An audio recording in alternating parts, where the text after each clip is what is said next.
কথায় আছে পুরুষ রাগে হয় বাদশা, তবে বাদশা না হলেও এক বাদশাহী কাজ যেন করেছেন মুন্সিগঞ্জের কামাল হোসেন নামের এক সার্ভেয়ার।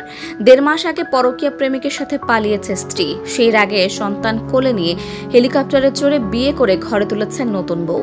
শুক্রবার টঙ্গীবাড়ি উপজেলার কাঠাদিয়া শিমুলিয়া ইউনিয়নে এ ঘটনা ঘটে, যা আলোচনার জন্ম দিয়েছে স্থানীয়দের মাঝে। স্থানীয় সূত্রে জানা যায় ১০ বছর আগে কামালের সাথে বিয়ে হয় সাথী আক্তার নামে এক নারীর। সে ঘরে রয়েছে ২ সন্তান, কিন্তু গত আগস্টের ১০ তারিখ ২ শিশু সন্তান রেখে শহরের এক বিবাহিত যুবকের হাত ধরে চলে যান। পরে কামাল জানতে পারেন সাথী তাকে তালাক দিয়েছেন। হঠাৎ এই পারিবারিক ভাঙনে ভেঙে না পড়ে উল্টো জেদের জোরে নতুন জীবনের পথ। শুক্রবার দুপুরে ছোট কন্যাকে কোলে নিয়ে তিনি হেলিকপ্টারে চেপে রওনা হন নতুন শ্বশুরবাড়ির উদ্দেশ্যে। বিয়ে করে নিয়ে আসেন নতুন বউ। এ বিষয়ে কামাল জানান, আসলে পুরুষ নির্যাতনের কথা কেউ ভাবে না। আমার অর্থভিত্তির কোনো কমতি ছিল না। কাজের কারণে দিনের বেশিরভাগ সময় বাইরে থাকতাম। গত আগস্টে হঠাৎ স্ত্রী বাড়ি থেকে চলে যায়। পরে অনেক খোঁজাখুঁজি করে জানতে পারি সে মুন্না নামের এক ছেলের সাথে পালিয়েছে।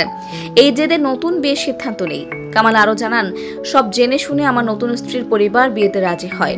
সন্তান সহ আমার পরিবারের দায়িত্ব নিতেও ইচ্ছে প্রকাশ করে স্ত্রী। তাই তার জন্য চমক দেখাতেই হেলিকপ্টার ভাড়া করি। আজ নতুন বউ নিয়ে এসেছে। আমি সবার কাছে আমার বাকি জীবনের জন্য দোয়া চাই। এদিকে অনেকে বলছেন, ভেতরের কষ্টকে প্রশমিত করতেই এই ব্যতিক্রমী সিদ্ধান্ত নিয়েছেন কামাল, যেন সাবেক স্ত্রীকে দেখাতে পারেন পুরুষের জীবনও থেমে থাকে না।